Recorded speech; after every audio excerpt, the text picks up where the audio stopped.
Welcome to Fire and Ice, a show about controversial topics. Today we're going to be talking about self-defense and when it's warranted to actually use force. In force, we mean a gun to protect yourself. I'm Ice, also known as Sevag Tateosian. And I'm Fire, known as Lorenzo Neal. And today, you're in for it. Ice is going to be all over you today. Fire. There's been some cases on the media where we're talking about self-defense. A guy gets pinned down, gets his head slammed onto the ground, uses a gun, fires a bullet, and kills the intruder. Is that okay? No, it's not okay. You know what? I'm listening to you. You probably need to be a little bit more clear. Are we talking about the Trayvon case? And when I look at this case, he wasn't an intruder. Didn't break into a man's home. So I don't know how you can say that's standing your ground when he didn't break into an individual's home. Intruding He's walking on his personal space.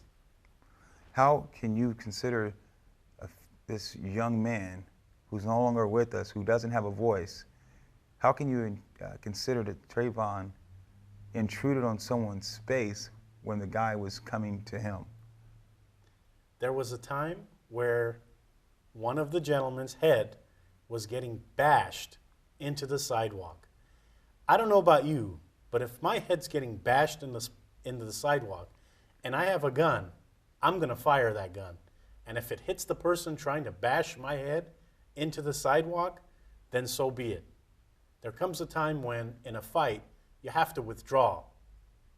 And in this case, the person who shot had every right to shoot. And who is the person that you were talking about they shot? In our hypothetical,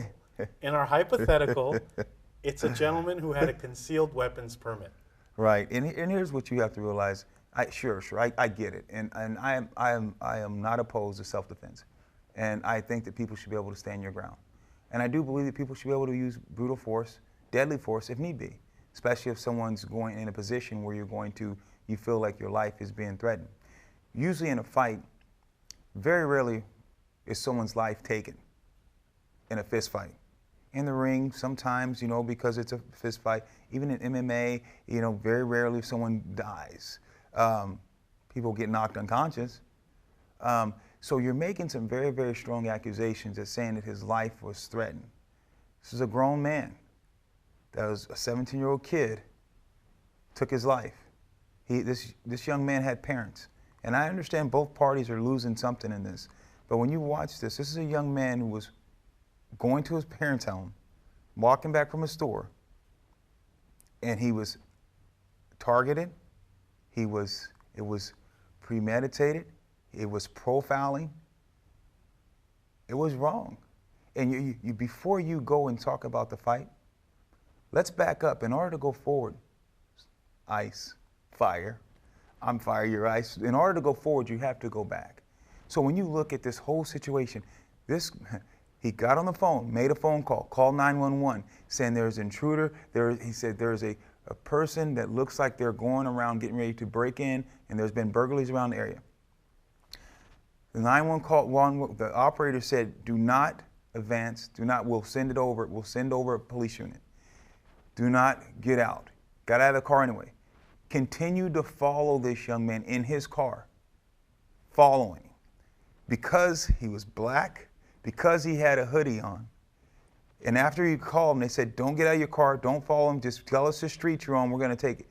Because he felt that this Trayvon was getting away, he decided to get out of his car. He decided to go up to this man, approach this young man, decided to put his hands on him, and he got hit. So, yeah, he should have got his butt kicked. When you go and you disobey, when the law tells you don't get out of the car, don't continue to fall, what street are you on? We're going to send somebody over. You disobey 5 or 6 times, then you get out of the car, then you approach someone, you try to grab them and apprehend them, and all of a sudden you're in a battle and you're on top, guys on top of you? Shame on you. There are several points that I'd like to rebut in your situation, right? I'm tired of everybody saying he's a 17-year-old kid, he's a 17-year-old kid. I knew kids that were 17 and they were stronger than me. I'm 31 now, and there are some 17-year-olds out there that'll kick my butt. The age is irrelevant. Some people are built stronger, some people are built not as strong. At 17 years old, I wasn't muscular, I wasn't buff, but there were 17-year-old kids that were stronger than me. There were 17-year-old kids on the football field that were, you could tell, these kids were strong, like an adult. So his age is irrelevant because he looked like an adult when he was walking down the street. His age is not irrelevant for a couple reasons. He's still a minor. Even though if you're stronger, if even a kid is 17, you know what? The brain's not fully developed till you're 25 years old. So shame on you to say that this guy, just because he's a minor, and just because you say because he looks like he's a grown man, he might be stronger as a man, and you say that, hey, look, just because the kid's stronger means that gives him the right to be harassed, that gives him the right to be profiled, that gives him the right for someone to come after him, that gives him the right for someone to get out of the car after they repeated it, and 911 said, do not get out of the car, do not fall. The fight, I'm not even dealing with that because I understand. The kid overpowered him, maybe he was on top of him, we don't know. We're not here, we can't listen to Trayvon. He doesn't have a voice. But we know that we can listen to some of the things that were said. We know that he was followed. We know that he was repeatedly told not to get out of the car. Don't follow him, he still followed him. Approached him, told was not to approach him. We know that Trayvon was on the phone. Know that he had a hoodie. Know that he was still being sought after and being followed. Now, the fight's a byproduct. That fight would have never. So yeah, if that in that situation, I said, now if Trayvon was in this man's home or whatever, then yeah, I don't mind you using brutal force on this young man. But my point is, everything he did was wrong leading up to the fight. You called the police. You said there's been burglaries around the area. This guy's a suspect. He automatically assumed that Trayvon was a suspect. He automatically assumed this little black kid with the hoodie on was going to be stealing or breaking into someone's home. He automatically assumed that because if he didn't assume that, he wouldn't have got out of the car, he wouldn't have continued to follow him, and then he wouldn't have continued to walk up to this young man, and then he said that he ran away. Then when he was asked again, then he said he was skipping away. It just goes to show you that Trayvon was trying to leave the situation. He was pursued. Why was he hopping or why was he running away? Because this man came at him. Shame on you to think that this guy did not come at him. It's proven that Trayvon was retreating. He was trying to get away because this guy is following him.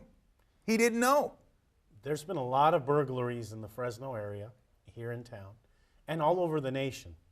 In my neighborhood, if I see anybody, we're not talking about race, if I see anybody in the middle of the night with a hoodie on. It wasn't in the middle of the night. Walking. It wasn't in the middle of the night. In the evening. So in the evening, if you see a black kid when it's raining outside walking in with hoodies, so he doesn't deserve to be walking on that street? No, I'm not saying that. He lived in the neighborhood. His parents lived in the neighborhood. So I'm not saying that. I'm saying if it's anybody. Anybody with a hoodie, and it wasn't late wet. at night. It was late at night. Walking down the street. It wasn't late at night. Anybody with a hoodie. It was raining. He had a hood on. Anybody. It's black. You're no, profiling. No, yes, no it was. profiling. Then what was it? No, not. Why would you, if someone calls and you call the police and they said, do not follow, do not get out of the car, you disobeyed every single thing, and then you get out and then you approach someone because it's raining, so he had a hoodie on, he's on the phone, it's misty, it's whatever. If I was sitting in my house or driving around my neighborhood, which has had several burglaries, sure, and it's dark, and there's someone with a hoodie wandering around my neighborhood that I don't recognize, I'm going to pursue that person, and I'm going to ask them, hey, what are you doing in my neighborhood? What can I help you with something? So it's your neighborhood. It's not. It's our neighborhood. It's our community. So Trayvon didn't have the right to walk on the sidewalk is in his community. It was still in his community. It was his neighborhood. It's just much his street, the pavement. They pay taxes. His mom and dad's paying taxes in that neighborhood. They were living in that neighborhood as well. If I'm walking in the middle of the night with a hoodie on and someone asks me, hey, Ice, what are you doing in the neighborhood? I'm going to turn around and say I'm going to my mom's house. Thank you for checking. I want a neighborhood where everybody's safe as well. Thank you for checking on me, but I'm okay. Thank you very much. And that does it. I mean, we don't know what We don't know what. We don't know what his intent was in that neighborhood. What was his intent? He was going We don't home. know. We don't know what. So it's interesting how easy someone says a dead man, a dead kid has died, and everyone wants to bring a reasonable doubt. Then everyone wants to talk about this Trayvon. He was big, and this guy was fighting for his life. The horrible thing about this is, you were on the phone with the police. You told them what was going on. They told you don't pursue. You did it anyway. They tell you don't get out. You get out anyway. You continue to follow. You tell them what street you're on. They say someone's coming. Then you go and approach someone.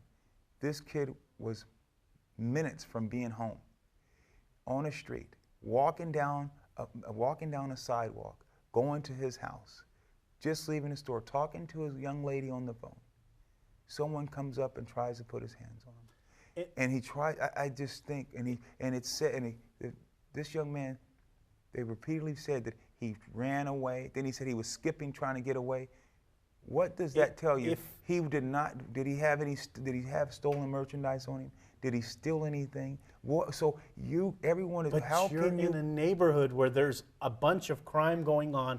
You want to protect the neighborhood. You want to protect the. So it's fine then. It's fine, Ice. This kid was killed. It's fine. It's not fine. That's what you're saying. It's unfortunate. It's unfortunate because this black kid was walking with the hoodie in the neighborhood. It's unfortunate that he's dead. It's okay. We're talking about a hypothetical. We're not talking about the Zimmerman case. Zimmerman. Wow, interesting. Now it comes out. Yeah. We're not talking about that case. Shame on you. Shame on you. The bottom line is this. The bottom line is, if I'm going to fight with somebody, you and I fight each other, right? And you're down and you're bleeding, I'm gonna walk away because I've already won that fight. This, in our hypothetical, the person on the ground who fired the weapon had his head cut open with scars, bleeding. At some point you say enough is enough. Enough was enough when Mr. Zimmerman got out of the car. Enough was enough when Mr. Zimmerman repeatedly disobeyed the law enforcement when they said don't do it. Enough's enough when they said stay in your car, don't follow him. Enough's enough when they said what street are you on. Now, all the other stuff, you're right. If you're hurt and the guy's, maybe he was fearing for his life, maybe he was, maybe he wasn't. But usually in a fight, guys don't beat people to death. Not many 17-year-olds beat people to death. They might beat them, but not to death. So when you ask me the question, is it okay for Mr. Zimmerman to use force? No, because he decided to take matters in his own hand, vigilante style. He wasn't standing his ground. He invaded. Actually, Trayvon was standing his ground because this man, he had just as much right to be on that street, that sidewalk. Right, but if he would have stopped, if he would have said, "I'm going to my mom's house, leave me alone," that would have been different. How do you know he didn't say that? There were no facts in our hypothetical. Yeah, he was on the phone with his girlfriend saying, what's going on? So what do you mean? The area had heavy crime. Heavy crime? There was a lot of crime in the area, heavy crime, and this guy was trying to protect his neighborhood and make sure that crime wasn't happening there. We're running out of time this week, but I wish we had another half hour because this hypothetical is a very interesting one that we would continue. I really wish we'd had another time too as well. Really do, Ice, for a couple reasons. I understand the fight is a fight. And my biggest disappointment in this whole thing with Mr. Zimmerman is he repeatedly disobeyed the law. He repeatedly disobeyed someone that was over him, that was giving him information. He was giving information and he was receiving information. Information that he was giving, there was someone in the neighborhood that looked like could be a suspicious person. In a bad neighborhood with a lot of crime. It wasn't a bad neighborhood. The neighborhood wasn't bad. There has been some burglaries. Exactly. So it was a crime-ridden area. So it was a crime-ridden area, if that's what you want to say, but it wasn't. The other has been burglaries. So my point to you is, Mr. Zimmerman was given information when he was receiving information. The information he gave was, hey, this guy looks suspicious. The information that we received back, okay, thank you, sir. What street? This is the street. So he gave information. The information was, I'm going to continue to follow him. Information received back to him, don't follow. Information that he received back to him, they said, don't get out of the car. He got out of the car. So information was, there was a dialogue. So Mr. Zimmerman made a conscious decision to get out of the car after following. He could have just followed him and find out what house he was going. He could have just followed this Trayvon. He could have seen where he went. He decided to take matters in his own hand. Next topic, we will definitely next week maybe continue this. And he was almost out conscious with a split head, and he had to defend himself. Always a pleasure arguing with you, Fire. Always is a pleasure. Thanks, Ice. That's all for this edition of Fire and Ice. I'm Ice, also Sevag Tateosian. And I'm Fire, Lorenzo Neal. Tune in next week to a new topic where Fire and Ice fight away.